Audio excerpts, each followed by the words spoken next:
They were not supposed to turn on her like that. Not in full view of the cameras, not in a chamber built on ceremony and controlled disagreement, and certainly not with a tone that felt less like politics and more like something raw, something unfiltered, something that had been building quietly for far longer than anyone outside those walls had realised. Before we roll the footage, just one thing. If you enjoy our work, drop a like and hit subscribe. Over 98% of you are watching without subscribing, and let's change that right now. It's free for you, but it fuels everything we do. Subscribed? Perfect. Now enjoy the video.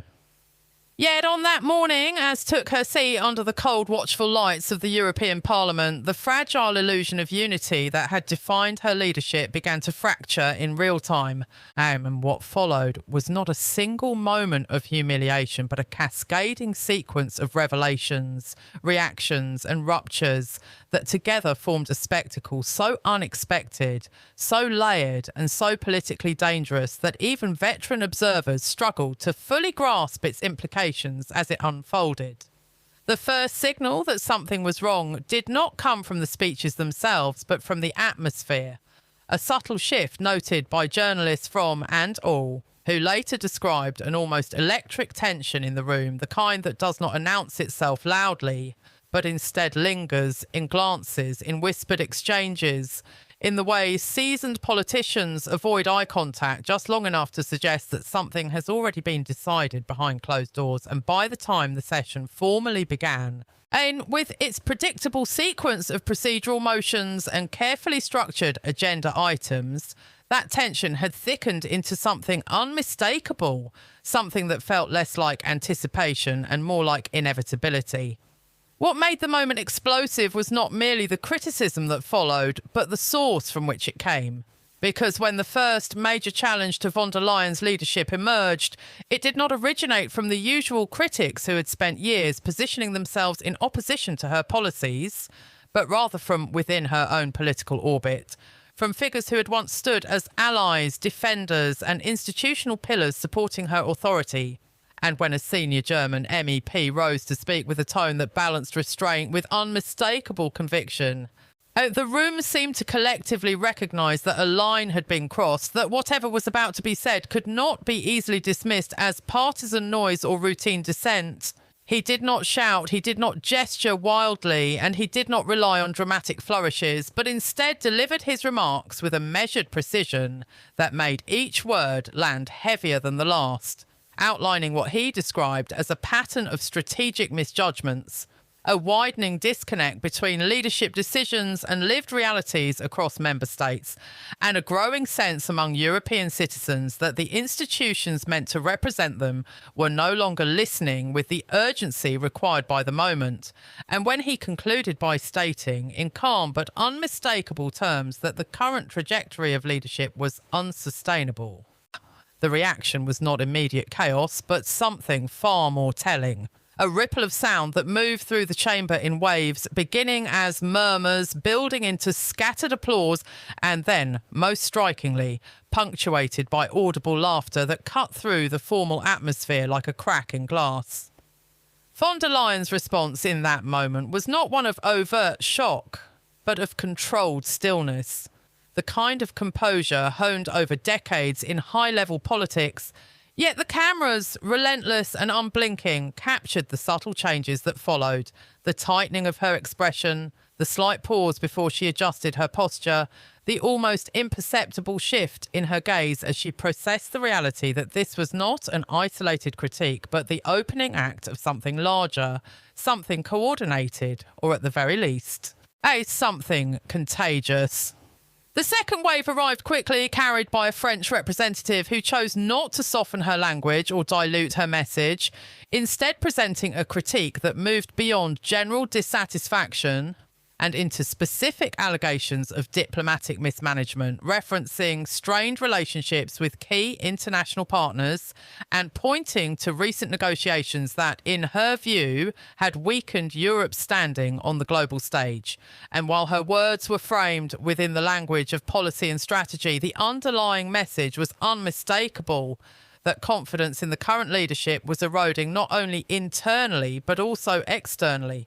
a point later echoed by analysts affiliated with Biden, who described the exchange as a rare instance in which institutional criticism aligned so visibly with broader geopolitical concerns. As more representatives took the floor, the pattern became clear, with voices from Italy, the Netherlands, Poland and beyond contributing to a narrative that, while varied in detail, shared a common thread of concern about direction, accountability and responsiveness. And what made this sequence particularly striking was not the novelty of the issues themselves, many of which had been debated for months or even years, but the intensity and immediacy with which they were being expressed in that specific moment, as if a threshold had been reached and the usual constraints of political decorum had been temporarily suspended. When von der Leyen finally secured the opportunity to respond, the chamber quieted in a way that suggested not deference, but expectation. A collective pause to see whether she could reassert control of the narrative, and her opening remarks followed a familiar structure, acknowledging challenges, emphasising unity, and reiterating commitments to shared goals. Yet beneath the surface of that carefully constructed message, there was a subtle but noticeable shift in tone, a slight hesitation that hinted at the difficulty of addressing a situation that was evolving faster than any prepared statement could accommodate. Interruptions, though not overwhelming, began to punctuate her response, not as overt disruptions, but as reminders that the dynamics of the room had changed, that authority was no longer flowing in a single direction, but was instead being contested in real time and outside the chamber. This shift was being amplified at an extraordinary pace as clips of the exchange spread across social media platforms, generating immediate reactions from audiences who were witnessing not just a policy debate, but a moment of visible tension within one of the world's most complex political institutions. According to early reporting by ETH, online engagement surged within minutes, with hashtags related to the session trending across multiple European countries, reflecting a level of public attention that extended far beyond the usual audience for parliamentary proceedings. And as the day progressed, that attention began to translate into physical presence, with groups of citizens gathering in Brussels drawn not by organised calls to action, but by the immediacy of what they were seeing and hearing. And interviews conducted on the ground captured a wide range of reactions, from frustration to curiosity to cautious optimism that such a visible display of disagreement might lead to meaningful change. And while the numbers were not initially large, the symbolism was significant because it demonstrated that the events dark the chamber were resonating beyond its walls, creating a feedback loop in which political developments and public perception were influencing each other in real time. Within institutional circles, the response was equally complex, with reports emerging of internal discussions aimed at assessing the situation and determining how best to navigate the unfolding narrative. And sources cited by indicated that senior officials were already considering a range of scenarios. From reaffirming leadership through coordinated support to exploring potential adjustments in strategy that might address the concerns being raised without triggering further instability. The broader international context added another layer of significance to the moment as observers in other major capitals monitored the situation closely, aware that shifts in European leadership dynamics can have far-reaching implications for global policy alignment, trade negotiations and security cooperation. And while official responses remained measured, the analytical community was quick to recognise that even the perception of internal division could influence how Europe's position was interpreted on the world stage.